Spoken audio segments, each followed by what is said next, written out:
किसको जीतना है? किसको जीतना है? श्वास को। और तीसरे नंबर पर किसको जीतना है? तीसरे नंबर पर जीतना है संघ को।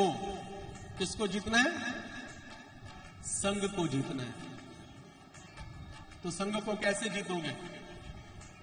संघ को जीतने से पहले सुबह उठो, उठ करके विचार करो कि भैया किसका संग करने से हमें भगवान की भक्ति प्राप्त होती है, किसका संग करने से भगवान की कथा शुरू होती है। इसलिए मंदिर में आओ, किसी संत महापुरुष के पास, किसी ब्राह्मण के पास आकर के भगवान का भजन करना शुरू करो। भगवान की भक्ति के विषय में कोई प्रश्न पूछ लो तो हो गया सत्संग, संग को जीत लिया। अगर आस पड़ोस में कोई आपकी ऐसी बहन है जो भगवान की भक्त है, जो भगवान का भजन करती है, तो उसका संग करो। और जो चुगली निंदा करने वाला व्यक्ति हो ना, हर किसी की बुराई करने वाला व्यक्ति हो, उससे दूर हट जाओ। तो क्या होगा? संग को जीत लोगे। और चौथे नंबर पर जीतना है इंद्रियों को। जितासनो जित श्वासो जित संगो जितेंद्रिय। फिर अपनी इंद्रियों को जीतो। सबसे हमारी खतरनाक इंद्रियां हैं। हमारी आंखें कितनी है बताओ? थोड़ा ऊंची बोलो, कितनी आंखें हैं? काम कितने करती हैं? थोड़ा ऊंची बोलो।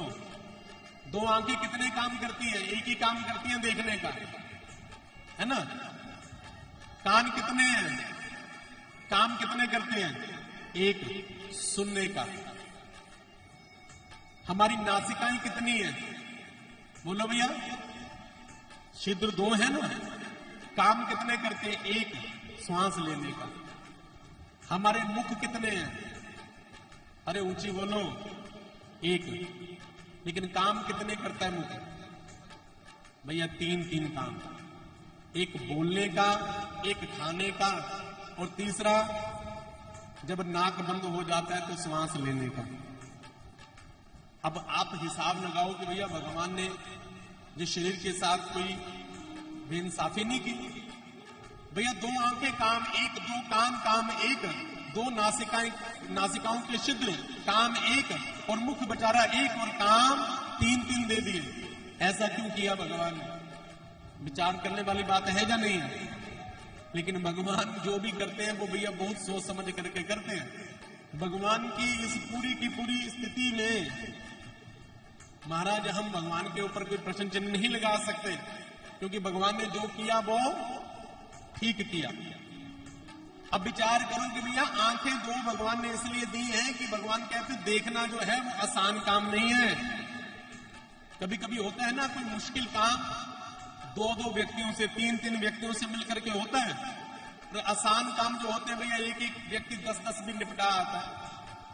अब आप अपने पतिदेव से कह देना कि बाजार जा रहे हो, आते समय सब्जी भी ले आना, आते समय दही भी ले आना, और वहां से हलवाई की दुकान से दूध भी पकड़ करके ले आना, और आप जा रहे हो ना तो वहां से महाराज कुछ ना कुछ मतलब कि कोई भी सामान घर का, कोई मिर्ची आपने, कोई हल्दी, कोई चीनी, है ना, मंगवाती हो। 4 5 काम बता देती हो। अगर पतिदेव को कहो कि भैया Here's a look at my week on Facebook gaming. Monday morning, I play puzzle games. On Tuesday, I choose racing games. Friday evening, I use groups to see what my friends want to play. 5 काम बता देती हूँ। अगर पतिदेव को कहो कि भैया, अपने पतिदेव से कहना कि पतिदेव आते समय ना सिलेंडर ले आना, तो पतिदेव क्या कहेंगे कि मेरे से अकेले से आए, पीछे बैठ करने के लिए कोई व्यक्ति चाहिए, तो किसी दूसरे व्यक्ति को भी लेकर के जाना पड़ेगा। इसका मतलब कि वो काम मुश्किल है। इसलिए देखना जो है वो आसान काम नहीं है। इन आंखों से भैया किसी की उपलब्धि को देखे तो आंखें फटी की फटी रह जाती है कि भैया इतना ऊपर कैसे उठ गया, इसके पास धन कहां से आ गया, इसने क्या किया होगा, ये 2 नंबर का काम करता होगा। इसलिए अपनी आंखों से महाराज विचार करके देखो कि भैया अगर उसके पास कुछ आया है तो उसके पीछे उसकी मेहनत भी रही होगी, उसने कुछ ना कुछ परिश्रम किया होगा। किसी के विषय में आपको कोई कुछ भी बोलता रहे आपके दो कान हैं, बात को सुनना आसान काम नहीं है। दो काम है, जो दुनिया का नाम है दुनिया, जो ना किसी की हुई है और ना ही किसी की होगी। ये किसी की नहीं हुई, इस दुनिया ने भगवान तक को नहीं छोड़ा, तो हमारी क्या औकात है? हम कौन से खेत की मूली गाजर? भैया भगवान को ये दुनिया छोड़ती नहीं है। इसलिए एक कान से सुनो और सुन करके विचार करो कि भैया ये जो बात उस व्यक्ति के विषय में कह रहा है, क्या वो व्यक्ति वैसा है? अगर आपने पुष्टि करनी है, नहीं जानते तो पहले छानबीन करो। अगर नहीं समय छानबीन करने का आपने कुछ लेना देना नहीं है, तो एक कान से सुन करके दूसरे कान से निकाल दो कि भैया दुनिया में सारे के सारे दूध का धुला कोई नहीं है। जो दूसरों के लिए कुछ बात कहता है ना, वो भैया थोड़ा सा अपने भी चारपाई के नीचे जरा कोई सूटा मार करके, झाड़ू मार करके साफ कर ले कि हम कैसे हैं। ये दुनिया में सारे के सारे, क्योंकि भगवान ने जब संसार बनाया ना, तो संसार को भगवान ने 4 चीजों से बनाया। भगवान 4 चीजों को प्रयोग में लेकर के आए। मैं तो सभी से निवेदन करता हूं, अपनी माताओं से, बहनों से, अपनी बेटियों से, सबसे करबद्ध हाथ जोड़ करके प्रार्थना करता हूं कि अपने जीवन का कल्याण चाहते हो ना, तो अपने घर में श्री रामचरितमानस को जरूर लेकर के आओ, जरूर लेकर के आओ। रोज अपने घर में 1-2 रामचरितमानस की चौपाइयां का पाठ जरूर करो, अपने बच्चों को जरूर पढ़ाओ। और रामायण कहती है, जड़ चेतन गुण दोषमय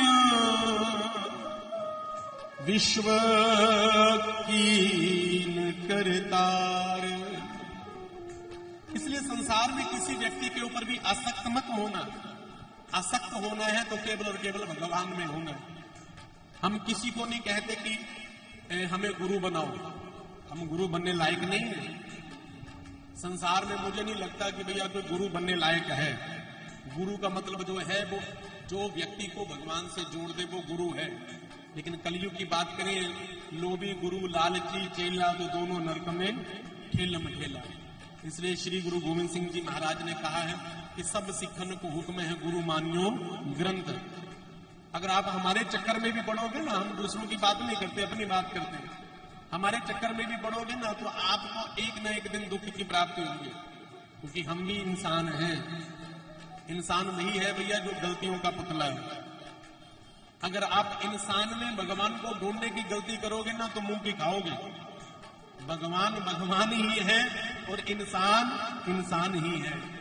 इसलिए किसी इंसान में भगवान को मत ढूंढो। कोई सिर घुमाने वाला आपको मिल गया, हम झट से महाराज उसके चरणों में लेट जाते हैं। अरे भाई उसको कोई बीमारी है क्या? भगवान इतने ज्यादा बिल्ले हैं जो किसी भी भैया सिर घुमाने वाले के चक्कर में पड़ गए? ये पाखंड जो है ना भैया, ये हमारे सनातन धर्म का सबसे ज्यादा बेड़ा गर्क कर रहा है। अगर उसी ने सब कुछ देना है भैया, अब वो व्यक्ति भी महाराज सिर घुमाता घुमाता देखता है कि चढ़ावा ज्यादा कौन चढ़ाता है। आशीर्वाद